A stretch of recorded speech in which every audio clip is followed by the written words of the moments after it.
It's the beginning of September, Labor Day weekend actually, here in Wisconsin. And as you can see, I have a backpack sprayer on. I'm going to go through my food plots and spray plot boost. This is probably way overdue, but I haven't had time in my schedule to do it. And looking at this food plot here in my yard, I probably don't even need to, but I have the plot boost, so I might as well do it while I have the free time.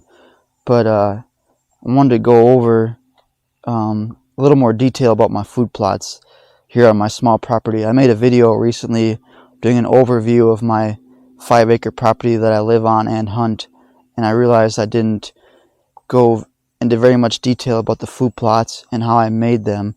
So this food plot here is soybeans and brassica, and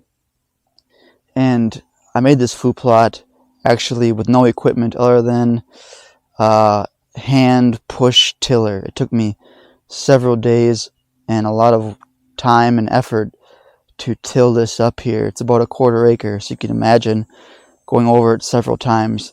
And it just goes to show that, you know, if you want it bad enough, if you want a food plot bad enough, you will make it happen, you know. And in the end, it's definitely worth all the effort. You know, you just need to put in the effort. But again, it's coming up really nicely, so I'm just going to spray this with plot boost, and after this I will go down to the food plot that I have down by the pond, and that's a clover food plot, and I will spray that, and I'll go over how I made that food plot down there.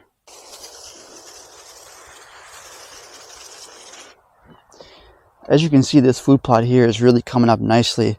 The brassicas are up to my knees in some spots, and some spots even taller. And you know, I will show a clip of what this looked like just a few weeks ago, and this has really come along pretty far in a short amount of time.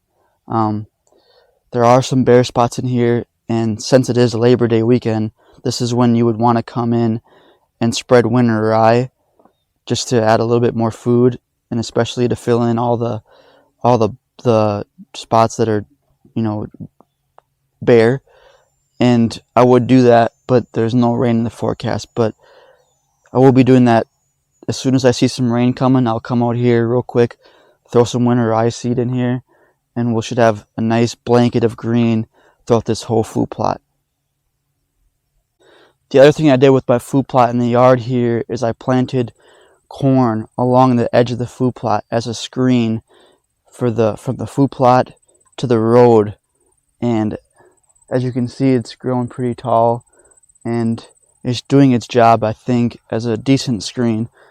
Any little thing I can do to make the deer feel a little bit safer to come into my food plot in my yard here during the day, it also screens the food plot from my house.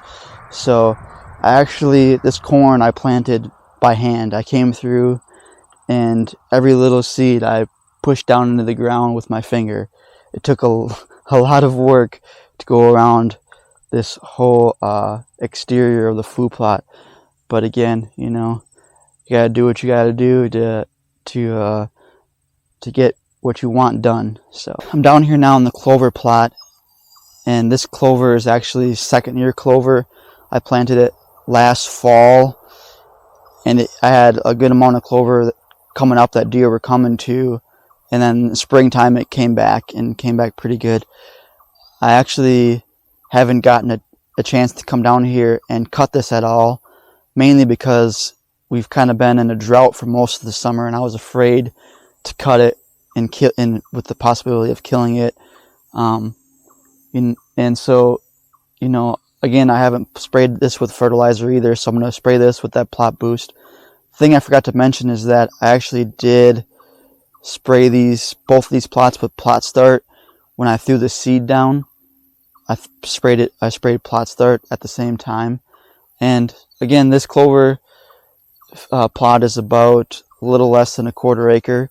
And how I created this plot was just by coming through and cutting all the trees down, and right away just taking a leaf blower and blowing off all the sticks and all the leaves and throwing seed down right away, and then spraying with plot start. And it's worked. I got a decent amount of clover coming up.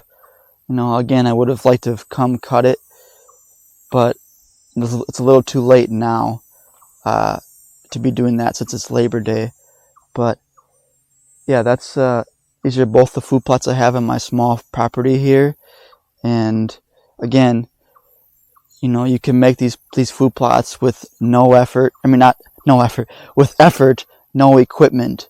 There's a lot of videos online talking about how you don't need equipment to make these food plots, and they're absolutely correct. So, yeah, that's all I have.